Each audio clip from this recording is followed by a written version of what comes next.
Hare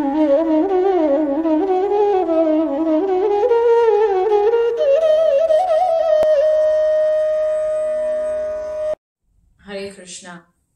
Here in this verse, we are looking at what are the different conch shells names and who are the people from the side of the Pandavas who blew the conch shell.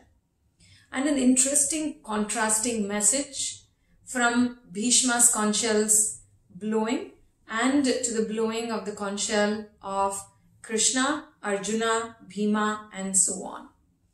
So the shloka goes like this. Panchajanyam Rishikesho Devadattam Dhananjaya Poundram Dadmau Mahashankham Bhima Karma Vrikodaraha.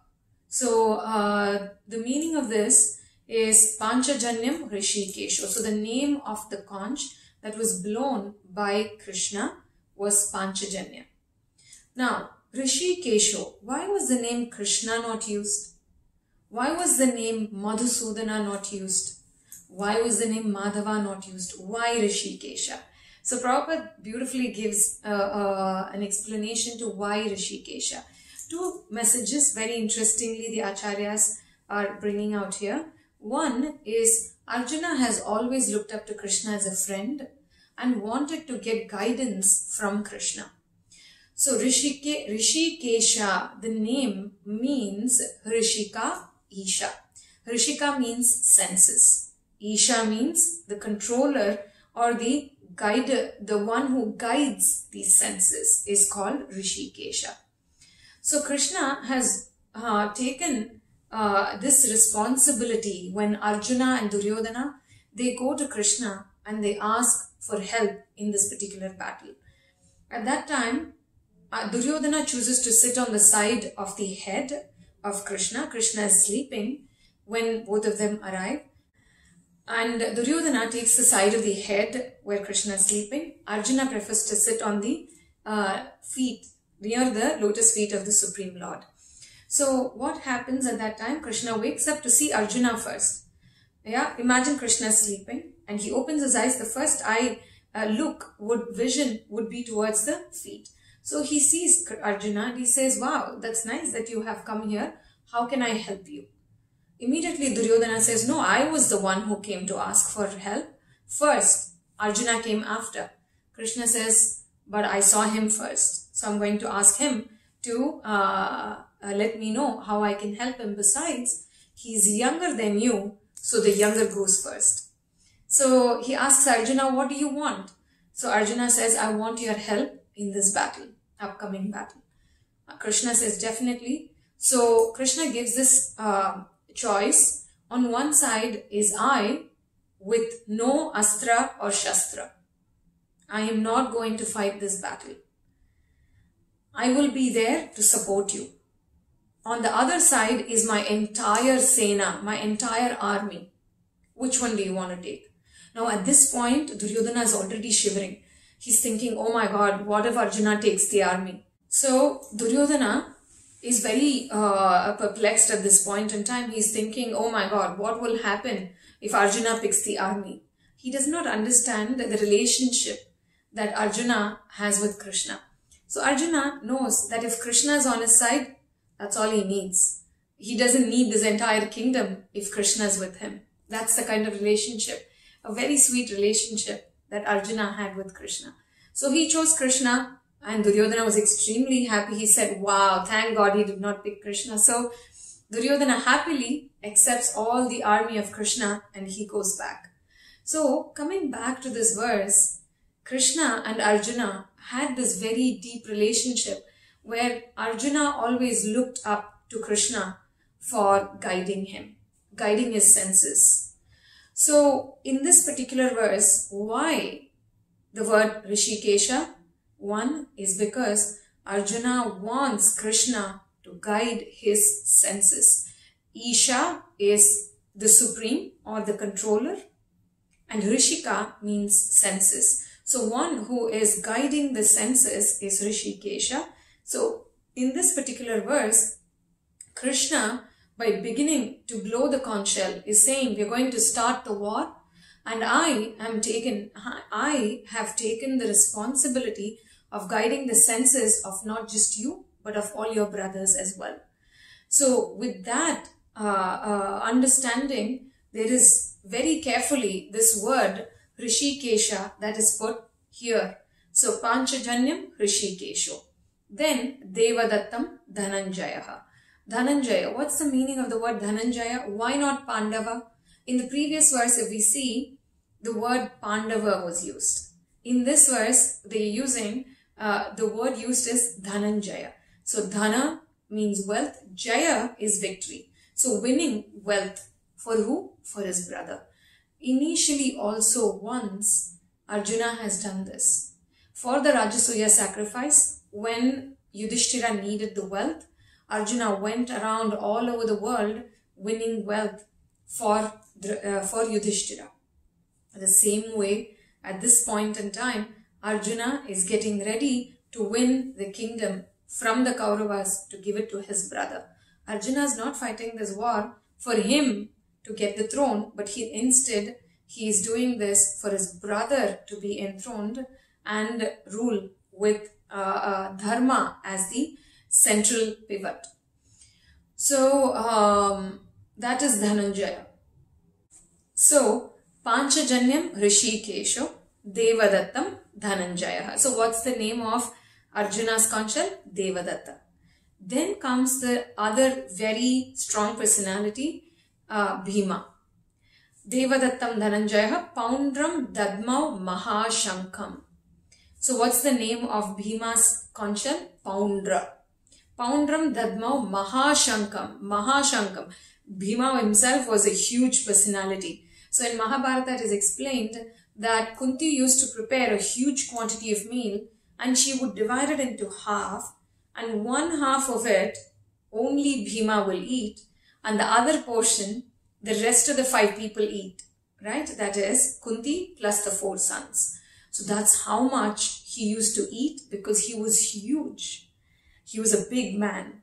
So Vrikodaraha, very chosen name and adjective for this personality called Bhima, because Vrika Udara. We say this word Udara. Udara means belly. We see this very often. In Tamil, we say the word Sahodara. In fact, in Sanskrit, we use this word Sahodara. Saha Udara. Udara means belly. Saha Udara, one who has shared the same womb of the mother, is called Sahodara, brother. Saha Udari means sister. Similarly, Damodara, Dama means rope in Sanskrit and Udara means belly, which is the stomach, because the rope was tied in the stomach, in the belly region of the Lord. He was named as Damodara. Similarly, here we have Vrika Udara, means one whose stomach looks like that of a wolf. What do we mean by wolf? I talked about how he used to be, he eats a lot, right? Voracious eater. Vrikodara also is translated as a voracious eater. So he eats a lot. If he eats a lot, technically then he should have a big pot belly and he should look big, right? No, that's not what it is. Just like if you see the wolf's stomach looks flat. So although he eats a lot, his stomach looks flattened out, right? So when he eats a lot, voracious eater, so Vrikodara, still his stomach does not bulge and look big. It looks flat like the wolf. So Vrika Udara, Vrika means wolf. Also, he performs Herculean tasks. Vrika, he performs Vrikodara means also to say that he does not just eat big, but he performs also huge Herculean tasks, like killing the demon Hidimba. Hidimba was a huge demon. Bhima just took care of him individually, one person. Similarly, Bakasura. Right? The entire village was very scared of how to finish this Asura, and Bhima took care of him individually. So like this, many tasks that he has performed individually to show his prowess, not just in eating, but also in performing certain acts. So in that case, Bhima is amazing. So what does this particular verse show? It shows the opulence of the side of Pandavas. To say there is Krishna who has accepted to guide the senses of the Pandavas, first thing. Second, there is Arjuna who is also got this nature of listening and being guided by Krishna. Then there is a chariot, very special, that was gifted to Arjuna by Agni. And then there are the white horses, right? These white horses were gifted to him by Chitraratha, the chief of the Gandharvas. So those were special horses as well. And then finally, the conch shell and the quiver. Quiver is the stand in which the arrows are put. The quiver and the conch shell were gifted to him by his father Indra. This quiver had a special blessing that the arrows in this quiver will be unending. It will always keep producing arrows unendingly. So how much? How many blessings? And besides that, there is Hanuman on top of his chariot on the flag. We will see this point on Hanuman in detail in one of the future verses. But for now, he has Krishna, he has the beautiful chariot, he has the amazing white horses, his conch shell is transcendental, and he also has a quiver which produces unending arrows. What more does he want?